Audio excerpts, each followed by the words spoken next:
Dans cette vidéo, on va apprendre à fetch et afficher des données en JavaScript sur une page HTML comme tu peux le voir juste ici. Pour faire ça, il va nous falloir des données à récupérer et pour ça, tu peux utiliser l'URL qui est juste ici que je mettrai dans la description. Cette URL va nous renvoyer un JSON qui correspond à la liste des utilisateurs. Ne t'inquiète pas si tu comprends pas tout jusqu'ici, on va voir ça étape par étape. Sur ma page, j'ai lancé un live server qui me permet d'avoir les updates en temps réel, comme tu peux le voir juste ici. Et on va tout de suite créer une balise script qui va nous permettre de fetch nos données. Pour fetch des données en JavaScript, on va utiliser la fonction fetch et celle-ci, comme tu peux le voir ici, elle prend en premier paramètre une URL. Et on va tout de suite passer comme URL l'URL que j'avais juste avant, c'est-à-dire celle-ci, jsonplaceholder.typecode.com/user.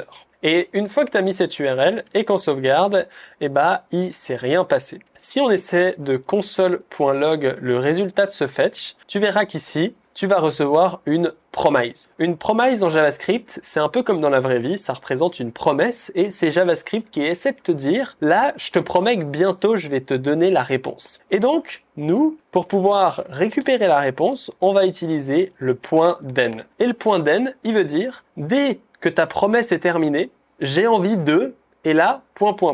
On va, lors de ce .then, passer une callback function, et cette callback function, elle va prendre comme paramètre ce qu'on appelle une response. Et on va pouvoir console.log la réponse pour voir à quoi ça ressemble. Et là, tu peux voir qu'automatiquement, ça s'est mis à jour. Et maintenant, on a une réponse. Et dans cette réponse, on a plusieurs informations intéressantes. La première, c'est ici le OK. OK, true, ça veut dire que la request s'est bien passée et que JavaScript est en train de nous dire tout s'est bien passé, maintenant tu peux récupérer le body, c'est-à-dire que le serveur a bien répondu. On a le status, ici 200 qui veut dire OK, mais tu pourrais avoir d'autres statuts et ensuite quelques autres informations. Mais on a surtout ce body. Et c'est dans body, ici readable stream, qu'on va récupérer les informations. Pourquoi est-ce que dans body on ne voit pas le résultat qui est juste ici? Il faut bien comprendre que parfois, les données, elles prennent plus de temps à arriver. Des fois, le serveur, il va envoyer les données en petits blocs. Et du coup, ici, readable stream, ça va être une stream comme un live, on peut dire Twitch. Tu vois qu'il y a des petits bouts de vidéo qui arrivent par petits bouts, et c'est la même chose ici. On va, pour récupérer ce body, utiliser une méthode qui existe, qui s'appelle response.json. Et cette méthode, si tu passes ta souris dessus, tu verras que ça retourne une promise.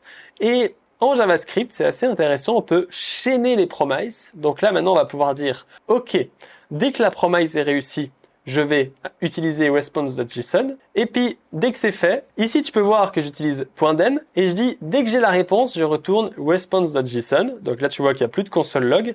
Mais ici, je peux rajouter un deuxième .then et là, écrire JSON et puis vérifier que j'ai bien reçu le JSON, comme tu peux le voir ici. Et maintenant, dans la console, on peut voir qu'on a le JSON et le JSON, il représente bien toutes les données qu'on a eues ici. Par exemple, on peut voir que là, il y a un tableau avec un objet qui a comme name lingram.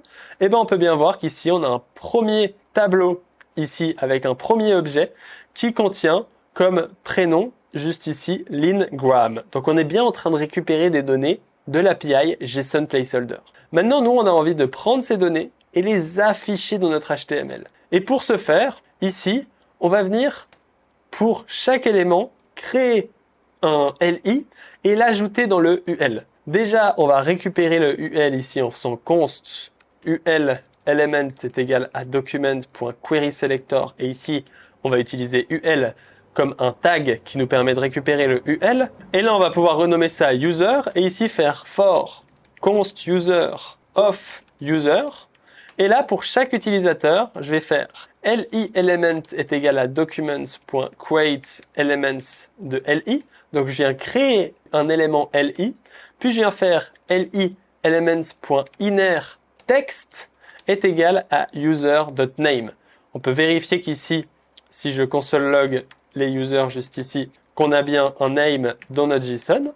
Donc là, tu peux voir que nous, on peut récupérer par exemple le name, mais on pourrait récupérer d'autres données ici. Et finalement, je vais faire ulelements.appendChild et je vais ajouter li elements à l'intérieur de celui-ci. Et là, quand je sauvegarde, tu peux voir qu'on a bien toutes les données qui viennent d'apparaître ici avec tous les prénoms. Évidemment, ici, je pourrais récupérer d'autres données, Par exemple, à la place du name, je pourrais récupérer leur username qui est aussi défini ici. Et là, si je remplace par username, ça refresh et on voit que ça s'est remplacé par les usernames.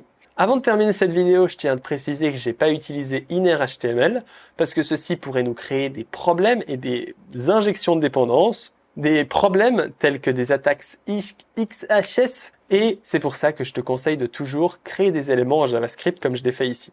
Si cette vidéo t'a aidé, je tiens à te dire qu'avant de faire des fetch, avant de manipuler le DOM, il faut vraiment maîtriser les fondamentaux de JavaScript, et c'est pour ça que dans la description, tu trouveras un cours qui contient plusieurs fondamentaux, comme tu vois, méthode, variable, number, conditions, les fonctions, le return, gestion des erreurs et les tableaux. C'est important de maîtriser les tableaux, comment boucler dessus, etc.